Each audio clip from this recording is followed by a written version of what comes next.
Well, my children were 6 and 8 at the time of my diagnosis. We all sat down with the children and said, there's a lump that Mama has on her breast, and we're going to get a little piece of it, and they're going to take a test, and they're going to see if that lump has a cold. And if it has a cold, they'll have to take it out, because then that cold might spread to the whole body, and we don't want that at all, because that's really awful. And so we walked them through and said, yes, it does have a cold, and we'll have to take it out. After the operations, we all were, woo, Mama's cancer-free. And my oldest, my 8-year-old daughter, was like, yay, yay. What would have happened if you weren't cancer-free? I said, well, it could be bad. And you could just see the realization of death.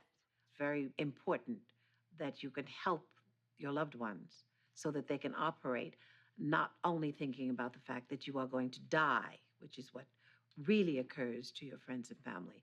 They don't want to say it, so you have to say it for them. At that time, my son was 8, so I was thinking at that time what I'm gonna say to him. What if I'm dying? The cancer journey is universal, especially if you're a woman. I remember leaving that day and getting in the car and calling my husband and saying I have breast cancer, which he said, no, you don't. You must have misunderstood. I called my mother. Mom, I have breast cancer. Honey, you must have misunderstood. My son said, who thinks whatever I say, oddly enough, is the truth.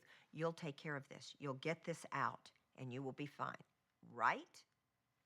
And I went, right. My daughter, very difficult. She cried for a week, couldn't sleep. She was on her way to Alvin Ailey. We were gonna go buy leotards, and she didn't want to buy the leotards. Don't want to go shopping. Now, that's major for a teenage girl not to want to go shopping. And the sad thing is she never went to Alvin Ailey because she couldn't leave me. My daughters used to cry when I used to go and take the chemo. My husband used to cry also, the way they used to look after me. They used to nurse me. They used to force me to eat food because after chemo, you don't want to eat anything. I wanted to eat one particular soup, and they used to run and get for me those soup. My friends and my family were instrumental in me getting better. My mom would read stuff from the Guru Granth Sahib, my holy book. Every time I came back from chemo and when I was really sick, she would be right there for me. Although I do think my biggest inspiration was my daughter. When my little girl, who was about 7 at the time, when I wanted to keep bubbly and positive for her and not let on to her what was going on because her best friend had died of cancer the year before at 5 years old. And so I didn't want to mention the word cancer because to her, a cancer diagnosis meant you were going to die. After I'd finished treatment, maybe 10 months later, we went to Australia, took Chloe back, and she went to a little local school.